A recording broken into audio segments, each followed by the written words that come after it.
오늘도 우리 좋으신 하나님께서 말씀을 통하여 우리에게 이 시대 속에서 꼭 들어야 할 그런 귀한 말씀을 또 우리에게 주실 줄로 믿습니다. 교회를 안 다니는 사람 말고요. 교회를 다니는 사람들을 보면 다 열심히 신앙생활을 하면 다 좋겠지만 그렇지 않고 크게 한 세 가지로 생각해 볼 수 있습니다. 그저 교회를 다니기만 하는 사람이 있고, 그런가 하면 교회를 다니면서 교육도 받고 훈련도 받고 여러 가지 모임에 참석하는 사람이 있고, 그런가 하면 그걸 넘어서 열심히 기도하며 성령을 받고 성령 체험을 하면서 날마다 기쁨으로 신앙생활하는 사람이 있다. 이렇게 세 가지로 볼 수 있습니다. 교회를 안 다니는 것은 아닙니다. 교회는 다녀야지. 신앙생활은 해야지. 신앙생활, 종교를 갖고 신앙생활을 하려면 그저 다른 데 가지 말고 교회는 나가야지. 교회를 안 나갈 수는 없다. 하지만 교회를 나가고 교회를 다니기만 하는 것입니다. 예배를 드리고 참석만 합니다. 근데 그 이상 더 열심히 하지는 않습니다. 신방을 가겠다 하거나 신방을 받겠습니다 하거나 받겠느냐 이렇게 물으면 그건 저는 싫습니다. 더 많이 당기지 말고 힘들게 하지 마십시오. 그저 제가 알아서 다니겠습니다. 그런 분도 있습니다. 그런가 하면 좀 더 관심이 있습니다. 성경 공부도 열심히 하고 훈련도 참석하고 또 봉사하는 활동에도 참여를 합니다.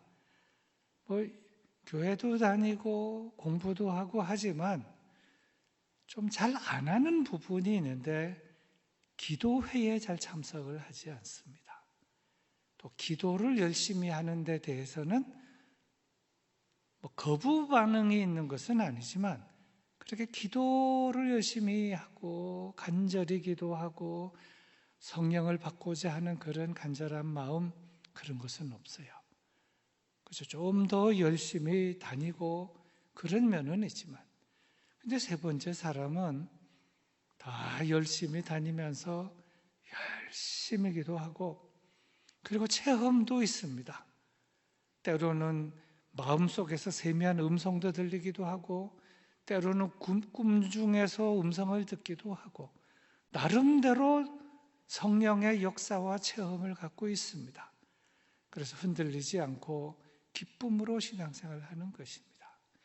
오늘 이 본문의 말씀은 이 세 번째 부류의 사람을 말하고 있고 그런 부분을 다루고 있는 것입니다. 오늘의 말씀은 사도 바울이 전도 여행 중에 에베소 지역에서 사역을 하는 모습입니다. 사도 바울이 이제 전도 여행을 하다가 그리스 지역에서 오늘 19장입니다만 17장, 18장에 보면은 그리스 아덴이라고 하는 그 지역에서 사역을 하다가 그 다음에는 고린도라고 하는 지역으로 내려갔습니다. 고린도라고 하는 지역은 이제 그리스가 이렇게 역삼각형으로 이렇게 생겼으면 거의 그 육지 끝부분에는 아덴이라고 하는 아테네라고 하는 데가 있고 그 다음에 육지에서 조금 떨어져서 우리나라 제주도처럼 거제도처럼 조그마한 섬이 있는데 거기에 고린도라고 하는 지역이 거기에 있습니다. 그러니까 그리스 최남단 지역에 고린도가 있습니다. 그리고 이제 거기에서 아볼로와 함께 사역을 하고 있다가 그 아볼로는 거기에 있고 이 사도 바울은 그 아테네에 있다가 고린도까지 내려갔다가 다시 그리스에서 북쪽으로 쭉 올라가다가 터키 지방으로 가서 터키 그 서쪽에 있는 그 에베소라고 하는 그 지역으로 가서 거기서 사역할 때 있는 일인데 오늘 본문 1절 말씀을 제가 읽어보겠습니다. 아볼로가 고린도에 있을 때 바울이 윗지방으로 다녀 에베소에 와서 어떤 제자들을 만나 그랬습니다. 제가 쭉 설명을 했습니다. 고린도는 그리스 최남단 지역이고, 그리고 에베소는 터키 서쪽에 있는 그 지역이다 말씀을 드려서 화면에서 보셨을 것입니다. 근데 여기 와서 어떤 제자들을 만났다 그랬습니다. 전도 여행을 하던 중에 거의 그 믿지 않는 사람들, 또 모르는 사람들을 주로 만났는데 여기에 가니까 이미 믿는 사람들, 제자들을 만났습니다. 근데 어떤 제자들을 만났다 그랬습니다. 이 어떤 제자들은 어떤 제자들인가? 이 어떤 제자들이라는 사람들이 그 예수님의 제자들은 아니고 뭐 아볼로의 제자이거나 뭐 이런 하여튼 믿는 사람들을 만난 것입니다. 얼마나 반갑겠습니까? 여러분 해외에 나가서 영 모르는 지역을 갔는데 거기서 한국 사람을 만났습니다. 한국말이 들려요. 얼마나 반갑겠습니까? 여러분 그런 경험이 있을 것입니다. 그런데 지금 사도 바울이 전도 여행을 하는데 이 에베소라고 하는 지역을 갔는데 믿는 사람을 만났고 어떤 제자들을 만난 것입니다. 그래서 이제 제가 이들에게 반가운 마음으로 질문을 하면서 복음을 전하는 것이 아니라 복음을 더 굳건하게 하려고 하는 그런 마음, 좋은 마음에서 몇 가지 질문을 하고 대화를 하는 내용이 있는데 그 내용이 2절과 3절입니다. 제가 읽어보겠습니다. 이르되 너희가 믿을 때에 성령을 받았느냐? 이르되 아니라 우리는 성령이 계심도 듣지 못하였노라. 바울이 이르되 그러면 너희가 무슨 세례를 받았느냐? 대답하되 요한의 세례니라.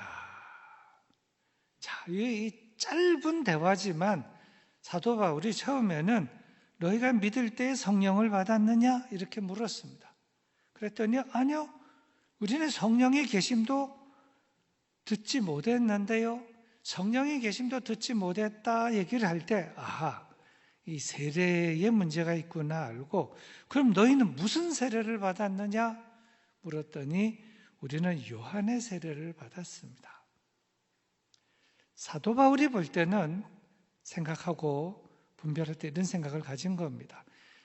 요한의 세례만 받아가지고는 성령이 임하지 않고, 여러분 참 중요한 겁니다. 요한의 세례만 받아가지고 성령이 임하지 않고 주 예수의 세례를 받을 때 성령께서 임했다. 자, 오늘 좀 쭉 살펴볼 것입니다만은 그 점을 생각하고 저들에게 어떤 제자들을 만났는데 이 객지에서 저들이 신앙생활을 홀로 그리고 저들 몇몇이서 열심히 잘할 뿐만 아니라 더 적극적으로 역동적으로 하게 하려면 성령을 받은 가운데서 신앙생활을 하고 제자생활을 하는 것이 중요하다는 점을 생각을 하고 저들에게 권면하고 가르치는 내용입니다. 이런 여러 가지 그 대화를 보아서 이분들은 어떤 제자들이나 아마 요한의 제자들일 것이다 이렇게 생각이 됩니다. 왜냐하면 너희가 무슨 세례를 받았느냐? 요한의 세례를 받았습니다. 그랬으니 아마 세례 요한에게 세례를 받았고 세례 요한의 제자들이 아닌가. 주석학자들은 처음으로 그렇게 첫 번째로는 그렇게 생각하고 두 번째는 이 터키 서부 지역하고 바로 거기서 조금만 건너면은 그리스 남부이기 때문에 거기에서 사역하는 사람은 아볼로라는 사람이 열심히 똑똑 아주 지혜롭게 똑똑한 가운데 사역을 잘하고 있기 때문에 아마 아볼로의 제자이거나 아니면 세례 요한의 제자이거나 둘 중에 하나일 것이다, 이렇게 생각을 합니다. 근데 여하튼 이 성령을 받는 것, 성령을 받는 것이 중요하다는 것을 알게 하려고 하는 그 간절한 마음에서 사도 바울이 이렇게 말했는데, 여기에서부터 제가 전에도 한번 드렸던 말씀이 있습니다마는 몇 가지 시제를 변형한 내용 질문들이 몇 가지가 나온 게 있습니다. 너희가 믿을 때에 성령을 받았느냐, 믿자마자 성령을 받았느냐, 믿고 나서 성령을 받았느냐, 믿고 난 다음에 한참 뒤에 성령을 받았느냐. 성령을 받긴 받아야 되는데 믿으면서 성령을 받았느냐, 믿을 때에 믿으면서 성령을 받았느냐, 믿고 나서 성령을 받았느냐, 믿은 한참 후에 성령을 받았느냐, 이렇게 생각해 볼 수 있는데, 우리 장로교 교리는 믿을 때에, 믿는 그 순간에 성령을 받는다 하는 것이 우리 대한예수교 장로회의 교리입니다. 왜냐하면 성경 말씀에 그걸 근거합니다. 성경에 보면 이런 말씀이 있죠. 누구든지 성령으로 하지 않고는 예수님을 주시라 할 수 없느니라. 나의 주님이 예수님이다. 이거는 이성적으로 안 된다는 거죠. 나의 주인은 나지, 나의 주인이 어떻게 예수님이냐, 예수님이냐, 나의 주인이 예수님입니다 라고 고백한다고 하는 것은, 이것은 성령님의 역사가 아니고는 그렇게 고백할 수가 없다. 그러니까 성령의 역사로 성령이 아니고는 예수를 주시라 할 수 없기 때문에 예수님을 주님으로 고백하는 그 순간, 저는 이미 성령의 임재 속에 성령을 받은 자로, 다만 성령이 완전히 충만했느냐 안 했느냐 하는 것은 별개 문제고, 성령을 받았느냐 안 받았느냐라고 했을 때 성령을 받은 자이다. 성령을 받은 자, 예수님을 주님으로 고백했으니까 하는 것입니다. 그러면서 이제 사도 바울이 어떤 이 제자들에게 잘 설명해주고 가르쳐주는 게 있는데, 뭘 얘기하는가 하면, 그렇다면 당신들이 받았다는 그 세례, 너희가 세례를 받았느냐? 세례를 받았어. 그럼 무슨 세례를 받았느냐? 요한의 세례입니다. 근데 요한의 세례가 뭐냐? 예수님보다 6개월 전에 먼저 태어나서 예수님 앞에 길을 닦는 사람으로, 선지자로, 선견자로 세례 요한이 등장을 했습니다.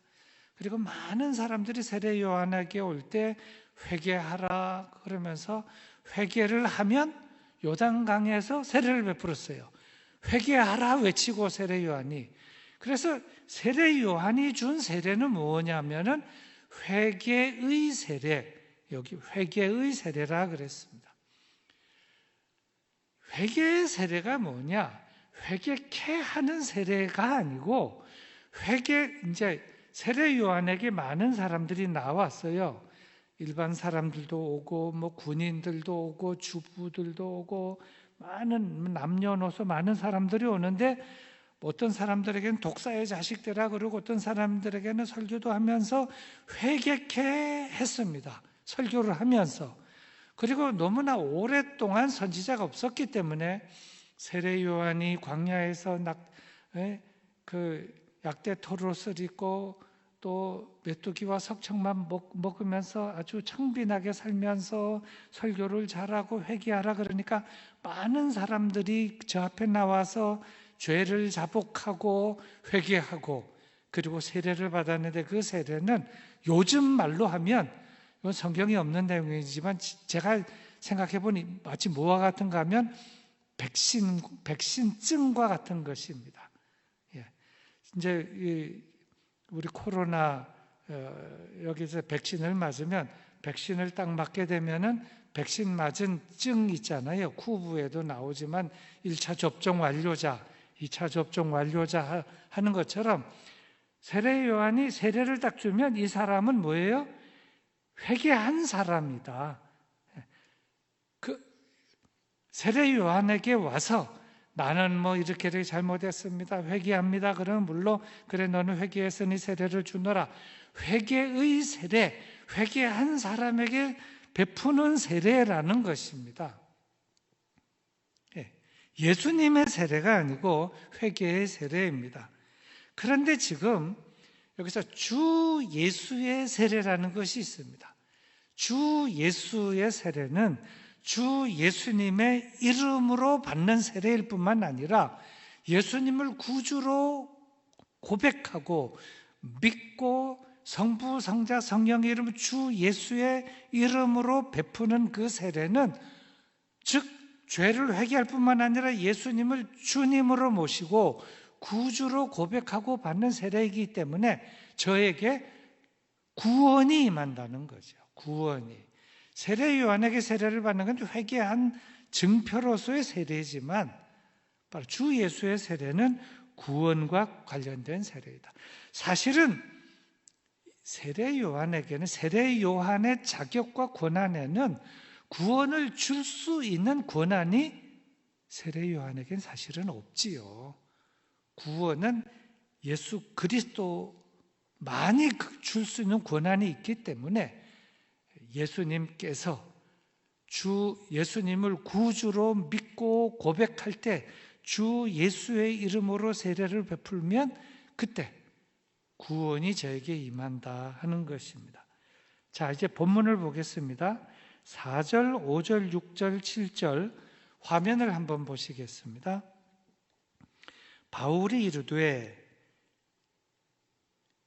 요한이 회개의 세례를 베풀며 백성에게 말하되 내 뒤에 오시는 이를 믿으라 하였으니 이는 곧 예수라 하거늘 그들이 듣고 주 예수의 이름으로 세례를 받으니 바울이 그들에게 안수하매 성령이 그들에게 임하심으로 방언도 하고 예언도 하니 모두 12사람쯤 되니라.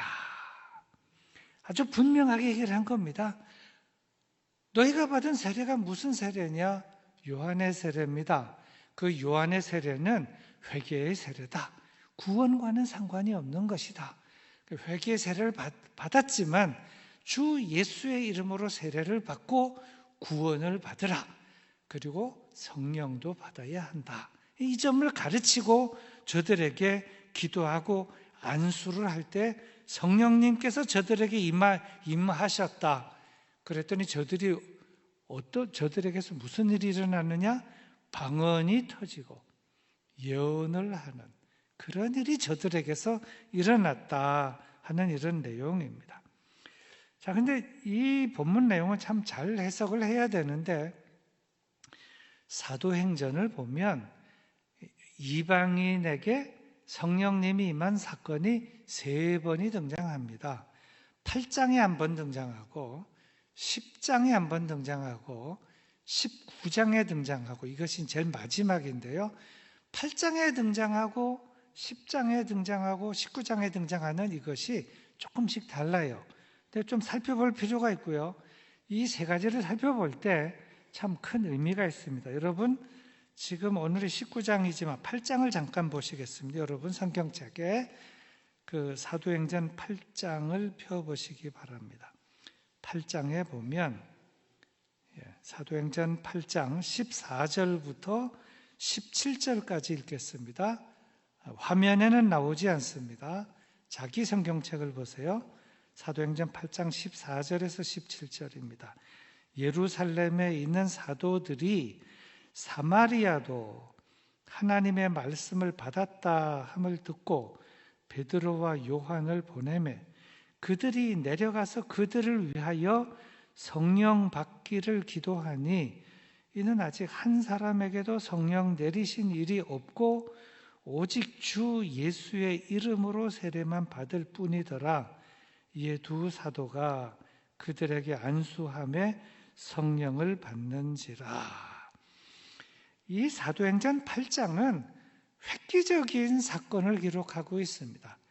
여러분 지금 14절 읽었지만 옆눈으로 8장 1절을 보면은 8장 1절 그날에 예루살렘에 있는 교회에 큰 박해가 있어 사도 외에는 다 유대와 사마리아 모든 땅으로 흩어지니라. 유대 땅에 믿는 사람들에 대한 대박해가 있었습니다. 예루살렘에 큰 박해가 떨어지고 나니까 12사도만 예루살렘에 남아있고 나머지 믿는 사람들은 겁이 나가지고 다 다른 지역으로 떨어졌는데 여기저기. 그런데 사마리아 지방은 사실은 이방인 지역이거든요. 유대인들이 가지 않는 지역인데 이 사마리아 지역에 흩어진 사람들 가운데 보면은 4절, 5절 보면은 빌립이라는 사람이 5절에 보면 사마리아로 피신을 했다는 겁니다. 빌립이라고 하는 사람이 사마리아에 내려가서 사실은 예루살렘에 있어야 되는데 예루살렘에 핍박이 나니까 겁도 나고 일단 사마리아라는 이방인 지역에 내려갔는데 말하자면 각색하면 이런 건 이왕 온 김에 이 사마리아 지역에 복음을 전하자. 그래가지고 열심히 복음을 전했습니다. 5절에 보면 그리스도를 백성에게 전파하니 그래서 5절에 그래서 이 사마리아라고 하는 이방 지역에서 그리스도를 전파하는데 9절부터 보면 그 사마리아 성에 요술사, 마술사 시몬이라는 사람이 아주 마술과 요술을 행하면서 돈을 많이 벌고 있는데 그 사람이 회개를 한 거예요. 이 이방인 지역인 이 사마리아 지역에 이 시몬이 이 마술을 하던 사람이 회개를 하고 예수님을 그리스도로 믿게 된 것입니다. 놀라운 일이 일어나니까 사마리아 성이 말하자면 뒤집어진 거예요. 이야, 여기에도 예수님을 그리스도로 믿는 사람이 이렇게 많아지는구나. 그 소문이 예루살렘에서부터 이 사마리아 지역은 그렇게 멀지 않습니다. 이 사마리아 지역에 빌립이 내려가서 복음을 전했더니 마술사 시몬이 회개하고 그 지역에 있는 사람들이 많이 회개하고 회심하고 예수님을 믿는다. 본부에서 그 말이 사실이냐 가서 확인해라 해서 두 사람을 보냈는데 14절에 있는 내용이 베드로와 요한을 보낸 것입니다. 가서 확인해라.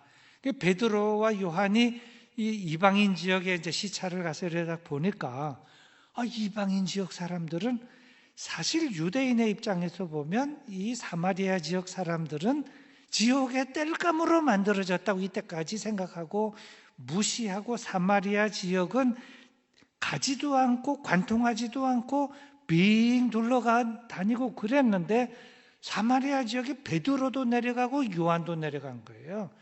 대단한 분들이 거기 내려가서 보니까 엄청난 일이 있는 것입니다. 그래서 그들이 내려가서 저들이 성령 받기를 위해서 기도를 해줬다. 그리고 안수를 했더니 저들이 성령을 받았다.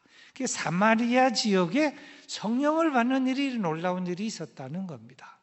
그리고 나서 이제 10장으로 가세요. 10장으로 가면 10장 전체가 이 가이사랴라고 하는, 가이사랴가 이방인 지역이고 가이사랴는 해안 도시입니다. 그 이스라엘 서부 지역에 가이사랴는 군사 도시이기도 하고 로마 군인의 주둔지이기도 해요. 근데 거기 백부장 가운데 고넬료라고 하는 사람이 있었는데 하나님을 잘 믿고 경건한 사람이었습니다. 이 고넬료가 이제 열심히 기도하는데 기도 중에 천사가 나타나서 너의 기도와 구제가 하나님 나라에 상달되었으니 너는 요바로 사람을 보내어 베드로를 청하라. 천사를 통해서 그런 음성이 들렸습니다. 그런데 마침 가이사랴 말고 요빠라고 하는 지역에서는 베드로가 또 시간이 돼서 기도 시간에 기도를 하고 있는데 갑자기 하늘에서 보자기가 뭐 내려오고 올라가고, 여러분 거기 뭐 짐승이 들어있는데 먹지 못하는 짐승이 오르락내리락 하는데 하늘에서 음성이 들리기를 그거 잡아먹으라. 하나님, 그거는 부정한 짐승인데 그건 제가 먹지 못하는 거 알지 않습니까? 그래도 잡아먹으라. 그런 일들이 3번 있은 것입니다. 그러니까 베드로는 참 이게 무슨 말인가, 이 부정한 짐승인데 율법에 의하면 먹지 말라고 하는 것인데 하나님은 왜 나보고 보자기에 그 부정한 짐승을 보여주고 잡아먹으라 하시는가, 참 이상하구나 하고 생각을 하고 있는 찰나에 그 가이사랴의 그 고넬료 그 집안에서 고넬료가 그 요빠의 베드로의 집에 사람을 보내어서 기도 중에 베드로 선생님을 모셔오라고 그래가지고 이제 베드로한테 간 겁니다. 베드로가 있는 집에가 똑똑 두드리고 당신 누구요? 우리는 가이사랴에서 왔는데 우리 고넬료라고는 백부장, 로마 백부장께서 베드로 선생님께 문안을 전하고 기도 중에 천사가 이리 나타나서 베드로 선생님 모시고 오라 그래서 왔습니다. 아니, 당신은 이방인 아니고 이방인이고 로마 군인이고 그런데 어떻게? 근데 딱 보니까 보자기에 그건 다 먹지 못할 부정한 짐승인데 그걸 보여주고 먹으라 한 것이 바로 이 사람인가? 이제 그러면서 이제 따라가게 됩니다. 따라가가지고 어디까지 간? 고넬료 지방까지 간 거예요. 그 내용이 이제 10장에 전체에 들어있어요. 고넬료는 로마 백부장이에요. 그러니까 이제 베드로를 이제 모셔가지고 이제 딱해서 자기 집으로 딱 들어올 때 이 고넬료가 어떻게 한지 아십니까? 성경에 보면 베드로 앞에 꿇어 엎드린 거예요. 베드로 선생님 오셨으면 그 앞에 납작 엎드려가지고 말하자면 코가 땅에 닿을 때까지 하니까 일어나시오. 나도 사람이요. 사람한테 너무 그러지 마시오. 그 내용이 이제 10장 24절, 25절에 있는 내용이에요. 베드로가 오는데 그 땅에 엎드려가지고 절한 거예요. 그 고넬료는 이방인이지만 베드로가 누군지 이미 소문 들어서 알았는데 위대하신 수제자 베드로 사도가 온다니까 막 감히 땅에 엎드렸다가 일어나시오. 베드로가 쭉 설명을 합니다. 뭐 십자가 사건부터 예수 그리스도를 쭉 설명을 해요. 그 내용이 이제 그 24절부터 43절까지 내용이 쭉 그런 것입니다. 그러면서 제가 고백을 합니다.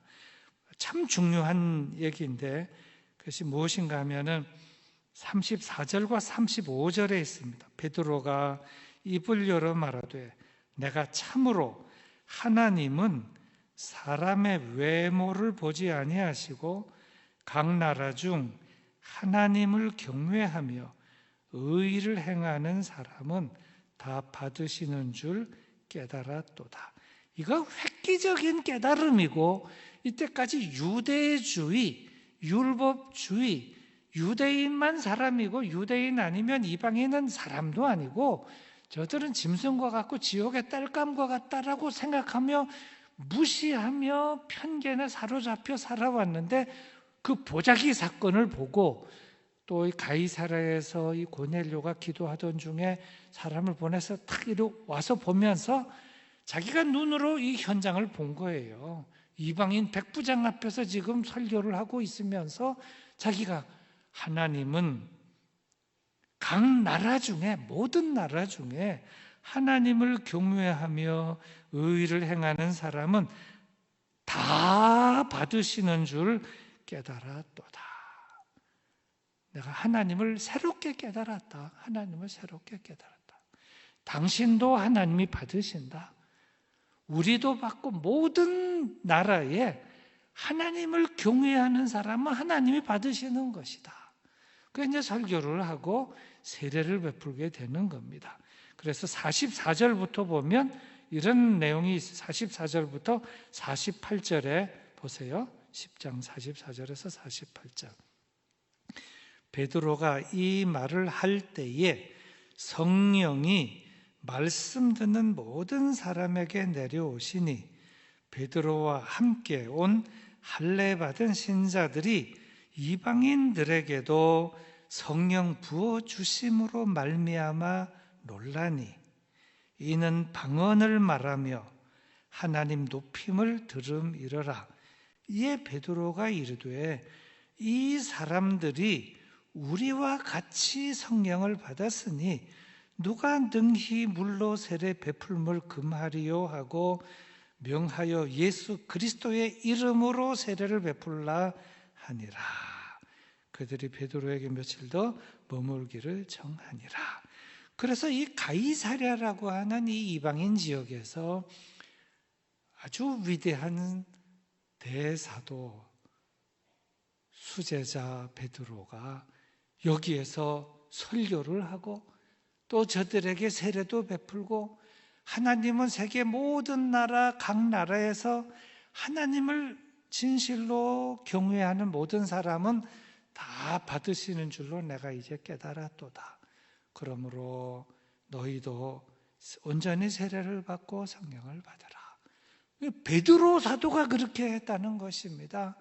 그리고 이제 8장과 10장 다음에 나온 것이 오늘 본문이 19장이에요. 그러니까 그 사도행전에서는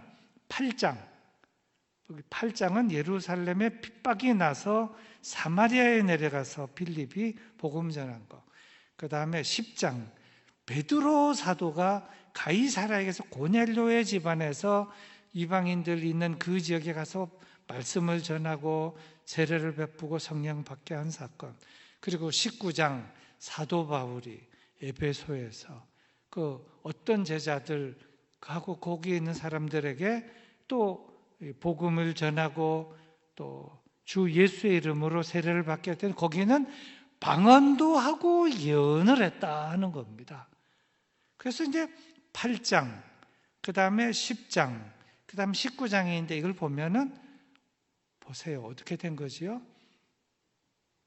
사도행전 1장 8절의 말씀에 의하면은 성령이 임하시면 예루살렘과 온 유대와 그다음 뭐예요? 사마리아와 그다음에 땅 끝까지.